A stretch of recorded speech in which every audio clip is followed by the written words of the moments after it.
மருத்துவ வரலாற்றில் Daniel Hale வில்லியம்ஸோடைய மிக உன்னதமான பணிகள் என்னென்னன்றத பார்க்கலாம். டேனியல் ஹேல் வில்லியம்ஸ் அமெரிக்காவை சேர்ந்த ஒரு அறுவை சிகிச்சை நிபுணர். இவர் 1856 ஜனவரி 18 அன்னைக்கு யுனைடெட் ஸ்டேட்ஸோடைய பென்சில்வேனியாவில் இருக்கிற ஹாலிடேஸ்பர்கில் பிறந்தாங்க. இவர் ஒரு ஆப்பிரிக்கன் அமெரிக்கன், அதாவது கருப்பினத்தை சேர்ந்தவர். அந்த காலத்துலலாம் அமெரிக்காவில் கருப்பினத்தை சேர்ந்தவங்க ரொம்பவும் இழிவாக பார்க்கப்பட்டாங்க, பாகுபாடாக நடத்தப்பட்டாங்க. கல்வி, வேலைவாய்ப்பு, போக்குவரத்து இதிலெல்லாம் பாகுபாடு இருந்தாலும் பரவாயில்ல, புனிதமான மருத்துவ சேவையில் கூட கருப்பினத்தை சேர்ந்தவங்களுக்கு எதிரான பாகுபாடு இருந்தது. உதாரணமாக அந்த காலத்திலெல்லாம் கருப்பினத்தை சேர்ந்தவங்களுக்கு, வெள்ளையினத்தை சேர்ந்தவங்களுக்கு அப்படின்னு தனித்தனியான செக்ரிகேட்டட் ஹாஸ்பிட்டல்ஸ் இருந்தது. இதில் கருப்பினத்தை சேர்ந்தவங்களுக்கு உண்டான மருத்துவமனைகள் சொற்ப அளவில் தான் இருந்தது. இது ரொம்பவும் கசப்பான உண்மை. இதனால் அந்த காலத்திலெல்லாம் கருப்பினத்தை சேர்ந்தவங்களுக்கு மருத்துவ சிகிச்சை தேவைப்பட்டால் ரொம்ப தூரம் பயணம் பண்ணி அவங்களுக்கு உண்டான மருத்துவமனைகளில் சேரணும் அப்படின்ற நிலை இருந்தது. இதனால் இப்போ ஒரு கருப்பினத்தை சேர்ந்த நபருக்கு அவசர மருத்துவ சேவை தேவைப்பட்டால் அவருடைய வீட்டுக்கு பக்கத்தில் இருக்கக்கூடிய வெள்ளை இனத்தை சேர்ந்தவங்களுக்கு உண்டான மருத்துவமனைகளில் சேர முடியாது. அதுக்கு பதிலாக ரொம்ப தூரம் பயணம் பண்ணி கருப்பினத்தை சேர்ந்தவங்களுக்கு உண்டான மருத்துவமனைகளில் தான் சேர முடியும். ஆனால் இப்படி ரொம்ப தூரம் பயணம் பண்ணுறனால அவங்களுக்கு ஏற்பட்ட அந்த ஒரு பாதிப்பு ரொம்ப பெருசாகி அவங்க மருத்துவமனையில் அனுமதிக்கப்படுறதுக்கு முன்னாடியே இறந்து போனாங்க. இப்படி ரொம்ப கொடூரமாக அந்த காலத்திலெல்லாம் கருப்பினத்தை சேர்ந்தவங்களினுடைய உயிர் ரொம்ப துச்சமாக பார்க்கப்பட்டது. இருந்தாலும் ஒரு சில வெள்ளையினத்தை சேர்ந்தவங்களுடைய மருத்துவமனைகள்ல கருப்பினத்தை சேர்ந்தவங்க அனுமதிக்கப்பட்டாங்க தான். ஆனால் அது வெள்ளையினத்தை சேர்ந்தவங்களுக்கு உண்டான அந்த மருத்துவமனையில் இருக்கக்கூடிய வார்ட்ஸை விட கருப்பினத்தை சேர்ந்தவங்களுக்கு உண்டான அந்த வார்ட்ஸ் ரொம்ப மோசமாக இருந்தது. உதாரணத்துக்கு கருப்பினத்தை சேர்ந்தவங்க மேலே இருக்கக்கூடிய அறைகளில் அனுமதிக்கப்படுவாங்க, அல்லது அந்த மருத்துவமனையினுடைய கீழே இருக்கக்கூடிய அறைகளில் அனுமதிக்கப்படுவாங்க. அந்த இடத்துல சுத்தம், சுகாதாரம் அப்படின்னு ஒன்றுமே இருக்காது. இதனால கருப்பினத்தை சேர்ந்தவங்களுக்கு உண்டான சரியான சிகிச்சை அந்த மாதிரியான மருத்துவமனைகளில் கிடைக்கவும் செய்யாது. இந்த அளவுக்கு மோசமான சூழ்நிலையில தான் டேனியல் ஹேல் வில்லியம்ஸ் ஒரு கருப்பினத்தை சேர்ந்தவராக இருந்து மருத்துவம் படித்து அறுவை சிகிச்சை படித்து ஒரு சர்ஜன், அறுவை சிகிச்சை நிபுணர் ஆனாங்க. இந்த நிலையில தான் 1890களில் எம்மா ஆன் ரெனால்ட்ஸ் அப்படின்ற ஆப்பிரிக்கன் அமெரிக்கன் உமன், அதாவது கருப்பினத்தை சேர்ந்த ஒரு பெண், அவங்க நர்சிங் படிக்கணும் அப்படின்னு ஆசைப்பட்டாங்க. அப்போ அவங்க யுனைடெட் ஸ்டேட்ஸோடைய இல்லினாய்ல இருக்கிற சிகாகோ அங்கே இருக்கக்கூடிய Cook County School of Nursing அங்கே சேர முயற்சி செஞ்சாங்க. அந்த குக் கவுண்டி அப்படின்றது இல்லினாய்ல இருக்கக்கூடிய ஒரு கவுண்டி. அந்த குக் கவுண்டியில் தான் சிகாகோவும் இருக்குது. ஸோ அங்கே இருக்கிற Cook County School of Nursing அங்கே தான் அந்த பெண் நர்சிங் படிக்கிறதுக்கு சேர நினைச்சாங்க. ஆனால் அவங்க கருப்பினத்தை சேர்ந்தவங்களா இருந்தனால அனுமதிக்கப்படலை. இது ரொம்ப கொடூரமான ஒரு விஷயமா இருந்தது. இதை பார்த்து டேனியல் ஹேல் வில்லியம்ஸ் வெகுண்டு எழுந்தாங்க.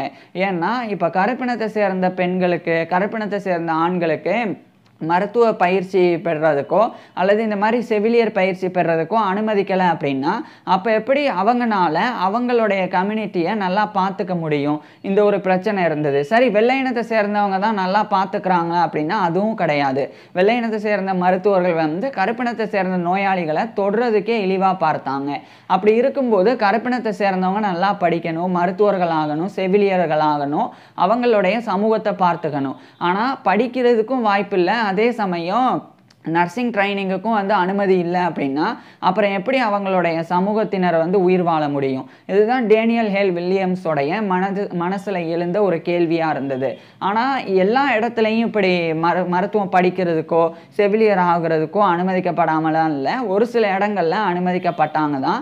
இருந்தாலும் அந்த ஒரு சில இடங்களில் போய் படிக்கிறதுக்கு, அங்கே போய் பயிற்சி பெறுற அளவுக்கு உண்டான வசதி கருப்பினத்தை சேர்ந்தவங்களுக்கு இல்லை. இதனால டேனியல் ஹேல் வில்லியம்ஸ் கருப்பினத்தை சேர்ந்தவங்களுக்கு ஒரு ஹாஸ்பிட்டலை உருவாக்கணும், ஒரு நர்சிங் ட்ரைனிங் ஸ்கூலையும் உருவாக்கணும் அப்படின்னு நினைச்சாங்க. எல்லா வெள்ளையினத்தை சேர்ந்தவங்களும் மோசமானவங்க கிடையாது, சிலர் தான் மோசமானவங்க. வெள்ளையினத்தை சேர்ந்தவங்களையே நிறைய பேர் ரொம்ப நல்லவங்களும் இருந்தாங்க. குறிப்பாக பிலிப் ஆர்மர், அதுக்கப்புறமா டிமத்தி வி பிளாக்ஸ்டோன் அப்படின்னு ஒரு நபர், அதே மாதிரி ஜார்ஜ் புல்மன், இவங்கெல்லாம் அமெரிக்காவை சேர்ந்த பிலான்ட்ரபிஸ்டாக இருந்தாங்க. அவங்க டேனியல் ஹேல் வில்லியம்ஸுக்கு உதவி செஞ்சாங்க, அதாவது நிதி வழங்கினாங்க மருத்துவமனை நிறுவுறதுக்கு. அவங்களுடைய உதவியோடையும் அதே மாதிரி ஆப்பிரிக்கன் அமெரிக்கன் கம்யூனிட்டி அவங்களுடைய உதவி பிளாக் கம்யூனிட்டியோடைய உதவியோடையும் 1891ஆம் ஆண்டு யுனைடெட் ஸ்டேட்ஸோடைய இல்லினாய்ல இருக்கிற சிகாகோவில் Provident hospital and training school for nursing அப்படின்னு ஒரு ஹாஸ்பிட்டலை டேனியல் ஹேல் வில்லியம்ஸ் நிறுவினாங்க. இது மிகப்பெரிய ஒரு விஷயமா இருந்தது. அமெரிக்காவிலேயே ஆப்பிரிக்கன் அமெரிக்கன்ஸுக்காக நிறுவப்பட்ட முதல் ஹாஸ்பிட்டலும் முதல் நர்சிங் ஸ்கூலும் இதுதான். ஸோ அதை டேனியல் ஹேல் வில்லியம்ஸ் நிறுவினாங்க. அதுக்கப்புறம் எம்மா அண்ட் ரெனால்ட்ஸ் போன்ற பெண்கள் வந்து அந்த ஒரு ட்ரைனிங் ஸ்கூல்லையே படித்து செவிலியருக்குன்றான அந்த பயிற்சியையும் பெற்றாங்க. அதே மாதிரி அந்த ப்ராவிடன்ட் ஹாஸ்பிட்டல் வந்து யுனைடெட் ஸ்டேட்ஸ்லேயே ஃபஸ்ட்டு நான் செக்ரிகேட்டட் ஹாஸ்பிட்டல். ஏன்னா அந்த ஒரு ஹாஸ்பிட்டலில் வெள்ளை இனத்தை சேர்ந்தவங்களுக்கும் வந்து சிகிச்சை கொடுக்கப்படும், கருப்பினத்தை சேர்ந்தவங்களுக்கும் சிகிச்சை கொடுக்கப்படும். ஸோ டேனியல் ஹேல் வில்லியம்ஸ் வந்து வெறும் கருப்பினத்தை சேர்ந்தவங்களுக்கு மட்டும்தான் அங்கே சிகிச்சை வழங்கப்படணும், கருப்பினத்தை சேர்ந்தவங்களை மட்டும்தான் அங்கே வந்து மருத்துவ சிகிச்சை கொடுக்கணும், அதே மாதிரி செவிலியருக்கு உண்டான பயிற்சி எடுத்துக்கணும், அப்படிலாம் இல்லாமல் எல்லா தரப்பினரும் வந்து அங்கே அணுகலாம். அந்த மாதிரி டேனியல் ஹேல் வில்லியம்ஸ் வந்து பரந்த மனசோட அந்த ப்ராவிடன்ட் ஹாஸ்பிட்டல் அண்ட் ட்ரைனிங் ஸ்கூலை நிறுவியிருந்தாங்க. இது பிற்காலத்தில் ப்ராவிடன்ட் ஹாஸ்பிட்டல், அதாவது இன்றைய காலத்தில் Provident Hospital of Cook County அப்படின்னு அழைக்கப்படுது. ஸோ அதை 1891 நிறுவினாங்க. இது இவருடைய முதல் உன்னதமான ஒரு பணியாக இருந்தது.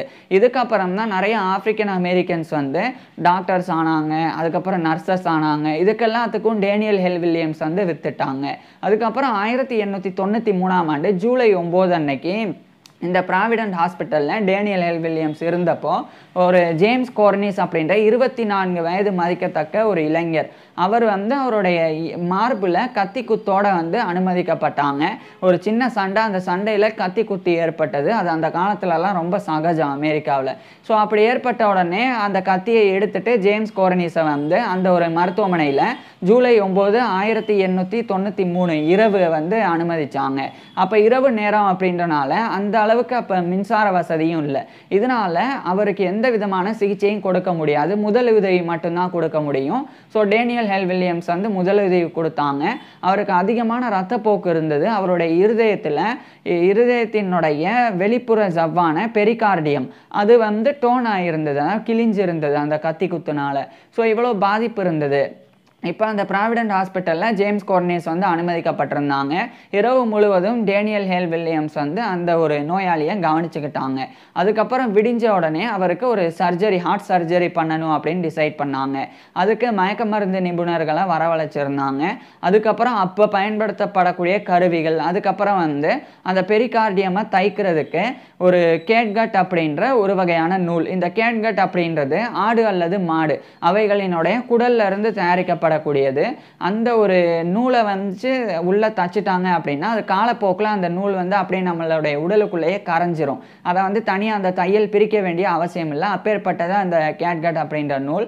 ஸோ அதெல்லாத்தையும் வரவழைச்சாங்க. அதுக்கப்புறம் டேனியல் ஹேல் வில்லியம்ஸ் வந்து 1893 ஜூலை 10 அந்த சமயம் அந்த ஜேம்ஸ் கோர்னிஸ் அப்படின்ற நோயாளியினுடைய இருதயத்தில் இருக்கக்கூடிய பெரிகார்டியம் அதை வந்து மெல்ல தச்சு அந்த ஹார்ட் சர்ஜரி வந்து பண்ணாங்க. இது மிகப்பெரிய சாதனை. அமெரிக்காவிலேயே இந்த ஹார்ட் சர்ஜரி பண்ண ஃபர்ஸ்ட் ஆப்பிரிக்கன் அமெரிக்கன் வந்து இவர் தான். இன்ஃபேக்ட் சொல்லப்போனால் முதல்ல செய்யப்பட்ட அந்த இருதய அறுவை சிகிச்சைகளில் ஒன்று இவர் தான் பண்ணது. ஏன்னா 1801ஆம் ஆண்டு பிரான்சிஸ்கோ ரமேரோ அப்படின்ற ஸ்பானிஷை சேர்ந்த ஒரு ஃபிசிஷியன், ஹார்ட் சர்ஜன், அவர் தான் முதல்ல ஹார்ட் சர்ஜரி பண்ணாங்க. அவருக்கு பிறகு 1810ஆம் ஆண்டு பிரான்ஸை சேர்ந்த ஒரு ஹார்ட் சர்ஜனான ஒரு முக்கியமான டாமினிக் ஜீன் லாரி அப்படின்றவர், அவர் வந்து பண்ணியிருந்தாங்க. அதுக்கப்புறம் 1891 செப்டம்பர் 6 அன்னைக்கு ஹென்ரி டால்டன் அப்படின்ற அமெரிக்காவை சேர்ந்த ஒரு சர்ஜன், அவர் வந்து ஹார்ட் சர்ஜரி பண்ணியிருந்தாங்க. ஸோ இவ்வளோ தான் பண்ணியிருந்தாங்க. அப்பேற்பட்ட காலத்தில் டேனியல் ஹேல் வில்லியம்ஸ் வந்து அந்த ஹார்ட் சர்ஜரியை வந்து பண்ணாங்க. பெரிகார்டியமை வந்து தச்சு மூடிட்டாங்க. அதுக்கப்புறம் அந்த ஜேம்ஸ் கோர்னிஸோடைய உடலில் சில திரவங்களும் வந்து படிஞ்சு இருந்தது பெரிகார்டியமுக்குள்ளே. அதையும் வந்து ட்ரைன் பண்ணாங்க, அந்த ஃப்ளூயிட்ஸையும் வந்து ட்ரைன் பண்ணி வெளியெடுத்தாங்க. அதுக்கப்புறம் அந்த அறுவை சிகிச்சைக்கு பிறகு அவர் உயிர் பொழைச்சாங்க. 50 நாட்களுக்கு பிறகு ஜேம்ஸ் கோர்னிஸ் வந்து ப்ராவிடன்ட் ஹாஸ்பிட்டலில் இருந்து டிஸ்சார்ஜ் ஆனாங்க. அதுக்கப்புறம் 20 ஆண்டுகளுக்கும் மேலே ஜேம்ஸ் கோர்னிஸ் வந்து உயிர் வாழ்ந்தாங்க.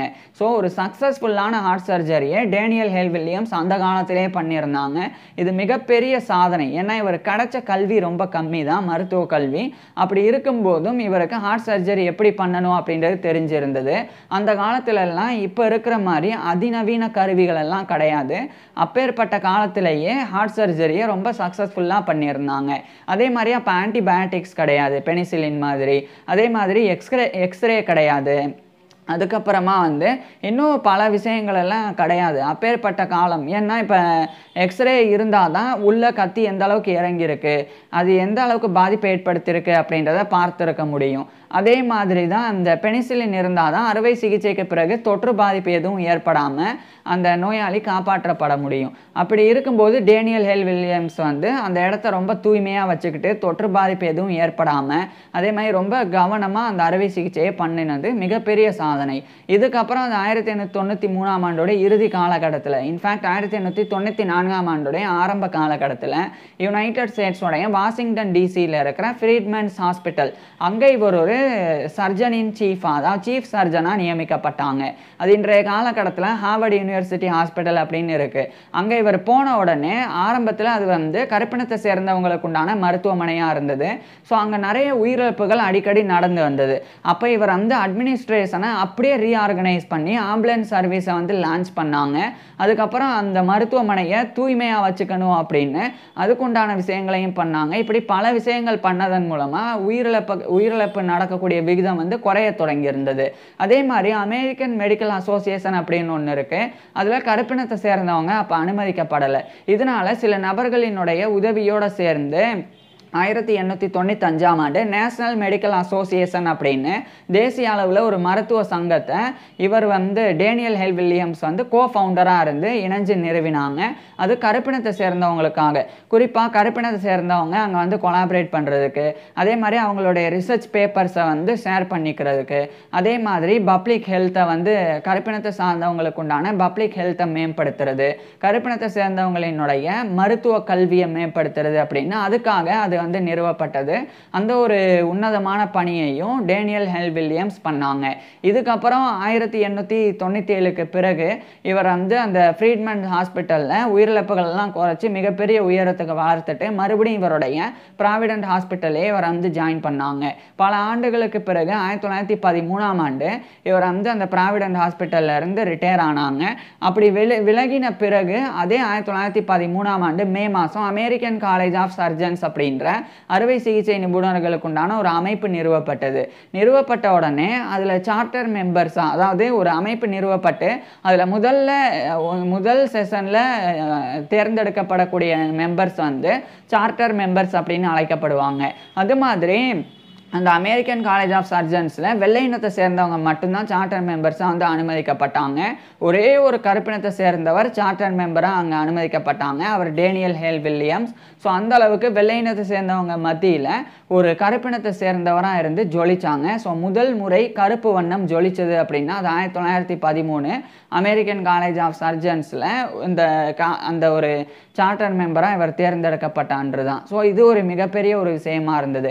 இதில் ஒரு முக்கியமான விஷயம் என்னன்னா, இவர் ப்ராவிடன்ட் ஹாஸ்பிட்டலில் இருக்கிற வரைக்கும் வெள்ளை இனத்தை சேர்ந்தவங்களும் அங்கே வந்தாங்க. வெள்ளை இனத்தை சேர்ந்தவங்க ரொம்ப சப்போர்ட் பண்ணாங்க.